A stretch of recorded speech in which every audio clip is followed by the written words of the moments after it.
Hello students, class 10th विषय विज्ञान का लेसन है 9। आज से नया चैप्टर शुरू है। 9 लेसन। टॉपिक है, लेसन का नाम है आनुवांशिकता एवं जैव विकास, हेरिडिटी एंड इवोल्यूशन। तो आनुवंशिकता एवं जैव विकास लेसन का नाम है। सबसे पहले आनुवांशिक लक्षण किसे कहते हैं? आनुवांशिक लक्षण किसे कहते हैं? तो वे लक्षण जो पीढ़ी दर पीढ़ी स्थानांतरित होते हैं, आनुवांशिक लक्षण हेरिडिटरी कैरेक्टर्स कहलाते हैं। मतलब वे लक्षण जो पीढ़ी दर पीढ़ी स्थानांतरित होते रहते हैं, उन्हें आनुवांशिक लक्षण कहते हैं। वंशागत हेरिडिटी तथा विभिन्नताओं को वेरिएशंस के अध्ययन को आनुवांशिकी को इंग्लिश में कहते हैं जेनेटिक्स कहते हैं। तो जेनेटिक्स किसे कहते हैं? तो वंशागत तथा विभिन्नताओं के अध्ययन को आनुवांशिकी या जेनेटिक्स कहते हैं। जेनेटिक्स शब्द का प्रयोग सबसे पहले बेटसन किसने किया था? बेटसन ने 1906 में किया था, नामक वैज्ञानिक ने किया था। फिर है आनुवांशिकता या वंशागत किसे कहते हैं? हेरिडिटी अथवा इनहेरिटेंस।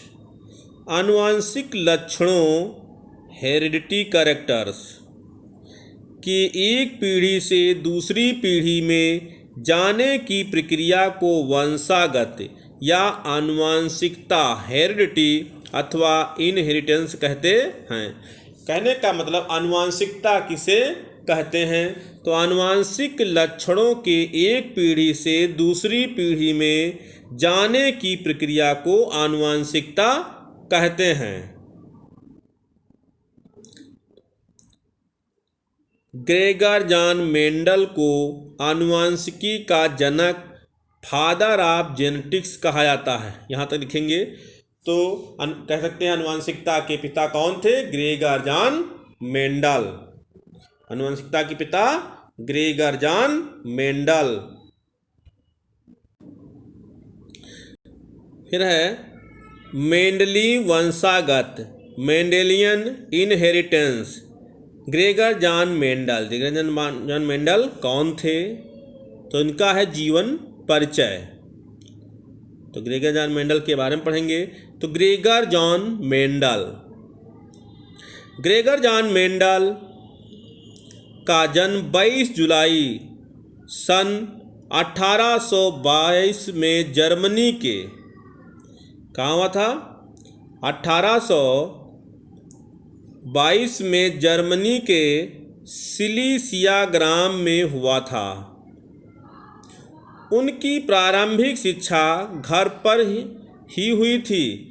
बचपन में इनके पिता ने इनको बागवानी का ज्ञान दिया। सन 1843 में वे ऑस्ट्रिया देश के ब्रून शहर में ईसाई पादरी की दीक्षा के लिए गए तथा सन 1847 में उसी शहर के गिरजाघर में पादरी हो गए थे।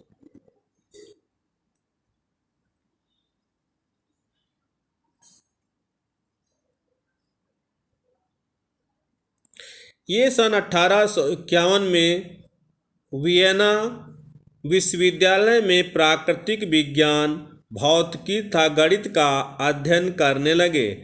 सन 1854 में वहाँ से लौटकर मठ के स्कूल में अध्ययन करने लगे। अपने गिरजाघर के बगीचों में इन्होंने मटर की कई किस्में उगाई और उन पर संकरण, ब्रीडाइजेशन या प्रजनन, ब्रीडिंग प्रयोग किए।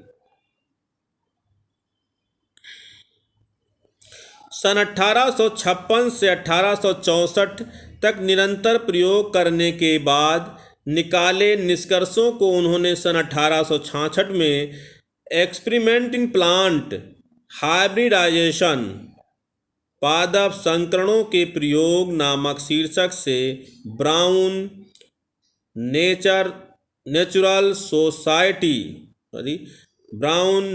सोसाइटी के समक्ष प्रस्तुत किया। परंतु दुर्भाग्यवश